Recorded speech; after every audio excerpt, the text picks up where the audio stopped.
Jesus Christ! He killed the hostages! How cool is that? Take this! Today on Mondays with Mo, we're going to be taking a look back at 2007's Kane and Lynch Dead Man, developed by IO Interactive. It's become a bit of a cult classic. I think there are just a group of people out there who have a love for these two characters, a love for the franchise, even though it only existed across 2 entries, despite it being not that great. Kane and Lynch is kind of a bad game while also being a good game. And it's one of very few games that IO developed outside of the Hitman franchise. Like, that's obviously the legendary franchise that IO is so well known for, but other than that, they've only developed 4 other games that weren't Hitman. Kane and Lynch 1 and 2, Mini Ninjas, which was just a kind of an offshoot, a very family-friendly game, not at all in IO's typical nature, and I think what many would say is yet another cult classic, Freedom Fighters. Freedom Fighters is a game that I love very much. I spent way too much time playing that back in the days of the GameCube and the OG Xbox. But Kane and Lynch. Let's talk Kane and Lynch. Let's talk specifically Dead Man, although we are going to wander a little bit into Kane and Lynch 2 territory, because both games sort of attempted to drive home a similar experience. Neither of them really excel when it comes to gameplay. Even at that point in time, 2007, they don't have what I would call great third-person shooting mechanics. They feel rough around the edges. Firearms aren't exactly satisfying to fire. The cover system they used was one of the earliest iterations we started to see of context-sensitive cover, so you don't actually press a button to enter cover, you just stand next to cover. Now, a lot of games would start doing this way better down the line, like Uncharted, but here in Kane and Lynch, it kind of magnetically snap on and then snap off. Like, the basic gameplay in this game didn't feel that great back then, and it really hasn't aged well. But the overall gameplay experience that is presented does give you the opportunity to sort of experience firsthand a lot of those moments we see in popular heist films, like Heat and stuff like that, you know?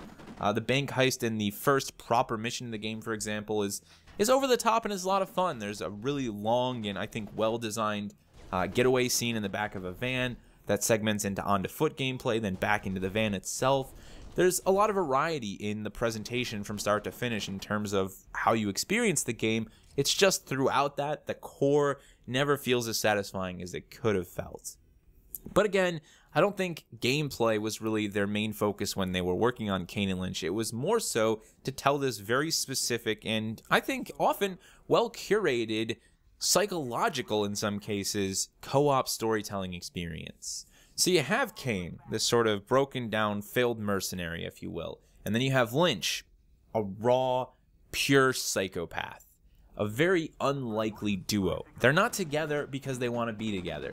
Hell, they're not even together because someone said, oh, you guys should do this project together. You'd work great together. They're together based 100% on circumstance. Neither of them wants to be where they are. Or more specifically, Kane really doesn't want to be where he is.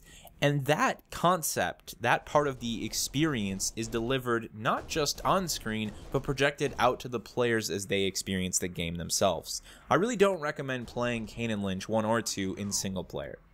Just don't. There's no point in my opinion.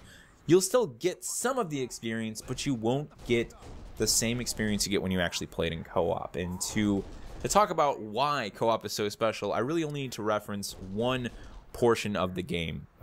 There's a lot of moments like this with Kane and Lynch, but there's a very specific moment that I remember so vividly where you are walking down a road shortly after the bank heist.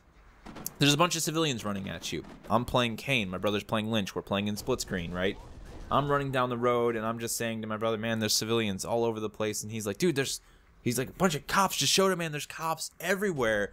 And suddenly I look on my screen and I'm watching him just mow down civilians with his shotgun because he was playing Lynch. You see, he was actually seeing the world through the very tinted eyes of Lynch. And in Lynch's mind, as he was losing his mind, he saw cops everywhere. And I watched him murder civilians in cold blood. And that is the theme throughout both games. Lynch is constantly dealing with his psychosis, his mental instability, and Kane gets to see that firsthand. The player as Kane gets to see that firsthand. So you have this very interesting co-op experience where the game isn't always trying to drive the two players together. to complete a common goal, but actually looking for ways to drive the two players apart, to build a sort of distance between their relationship and say, wow, you're not a good person playing Lynch over there. And that's a very interesting dynamic that co-op games almost never do. You know, sometimes we get like the good guy, the bad guy, they got to work together, you know, they don't really like each other, sort of the arbiter and master chief, but rarely do we get an experience like the one we get in Kane and Lynch. And I think that's what has always made the game so special to me, because it allows you as the players, I think, to look past the less than stellar core gameplay, and you get to experience that storytelling experience. You get to experience that very disturbing relationship between Kane and Lynch as you play throughout this this larger sort of linear experience filled with all of these pretty great set pieces. You know, that's Kane and Lynch. That's what makes it tick. That's what makes it work. Two people with disturbing mindsets, one a little bit more disturbing than the other, forced into a situation that they really don't want to be in, trying to make the best of it. Not really even trying to make the best of it, just trying to make it out alive. And again, it's rare that a game lays out those circumstances, you know, looks to tell that story, but then projects that upon the players as well as Kane and Lynch does. When I talk about this game, I think the thing that gets to me the most is that we'll probably never see another entry or even another game like this, at least not for a long time. You know, games like Kane and Lynch, Army of Two were very popular around that time period. Like, co-op split screen was selling like hotcakes. It sold well. It made money, especially in the middle market where teams weren't necessarily pumping billions of dollars into a project. They could push out a co-op experience like Army 2, like Kane and Lynch, and it would sell well enough that they would turn a small profit, and it would keep the wheels of the studio turning. You know, Kane and Lynch released, and even though it wasn't this mass success, it's not as if IO had to close down the next day. You know, like, again, it just fit into that middle market really well for them. And I think it's sad that we don't see a lot of games like this, which is why A Way Out was such an impressive release, in my opinion. Like, seeing a developer not only say, we're doing only co-op, like you can only play this in two-player co-op, but if one person buys a copy of the game, their friend can play with them for free. And in a perfect future, IO, now as they own Hitman, would be able to gain or acquire the financing to make another Kane and Lynch. Even if it's not with Kane and Lynch, let's say that their story is ended. Let's take two other characters. Let's take that sort of criminal underworld concept again, but let's blend it with all of the freeform aspects that have made recent Hitman and many Hitman before it so successful. Because that's another part of Kane and Lynch that is less than stellar. It's a very linear experience in most cases. There are small bits and pieces of freedom, especially more so in the second game, but for the most part, you're running along a path, a specific path that's been laid out to tell a specific story. And unfortunately, that all happens within a game world that feels like it could have been very freeform. You know, even the first game, taking down these different targets, falls very much in line with what IO was already doing with Hitman, with all of the freedom stripped away. So while Hitman was letting you kill one person in 20 different ways, Kane and Lynch was like, well, no, because we're going to tell a story. We've got this all laid out. So here's what you guys are going to do, because this is how we want to present this to get our storytelling, our psychological experience across to the player. So if they could take that same idea, tell this story about two unlikely characters coming together, maybe not even creating a good relationship, but always hating each other, however they want to do that, and then blend it with this freeform gameplay that we've gotten in Hitman, I think that could be truly spectacular.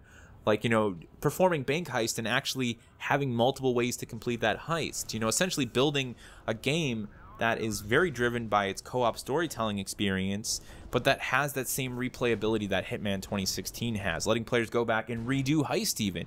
And then maybe the outcome of that heist and how you decide to make decisions to complete that heist or to complete that mission then affects the story as it goes on. So players can not only replay to have a different gameplay experience, but to also see where the story would have went had they done things this way. Again, a blending of the two worlds, Kane and Lynch and Hitman, smashed together to create what I think would be one unbelievably unique and innovative experience.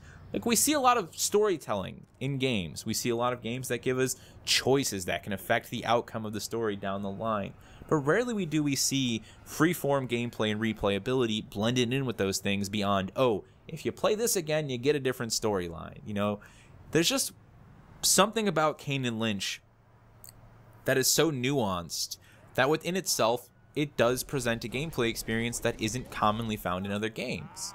You know, you don't have to blow the doors off of a project for it to be innovative. Sometimes it's small things here and there that can create an experience that simply isn't currently on offer. Ladies and gentlemen, 2007's Kane and Lynch. Again, if you're looking to go back and play this game, if you've never played it before, get a friend together. Do it in split screen. You know, pick up a copy of the game on the PlayStation 3 or the Xbox 360. You can actually play split screen on PC if you buy it on Steam, although I will warn you, the game runs a bit jank on Windows 10. You're going to have to work a little bit to get it running well, but if you do, you can play it split screen there. And I think both the first game and the second game are worth your time. If you're going to play them in co-op, they are fun little joy rides. They are not perfect, they are extremely flawed, but they do things that other games simply aren't doing and that other games simply haven't done. And that alone makes them worth experiencing. Here's to a mystical and probably never going to happen future where we get that perfect return of Kane and Lynch, this melding of everything IO has ever learned back into the Kane and Lynch style formula. If you guys have any questions, thoughts, you want to share some of your personal experiences with Kane and Lynch down in the comment section below, feel free to do so. And I'd love to hear some recommendations that you guys might have for future episodes of Mondays with Mo. I'm still probably going to go along a path here, but if you guys recommend some stuff that was already maybe in my list, that's already in my library, I definitely would like to hear recommendations for future episodes. So drop that down in the comment section as well, and I'll see you in the next one.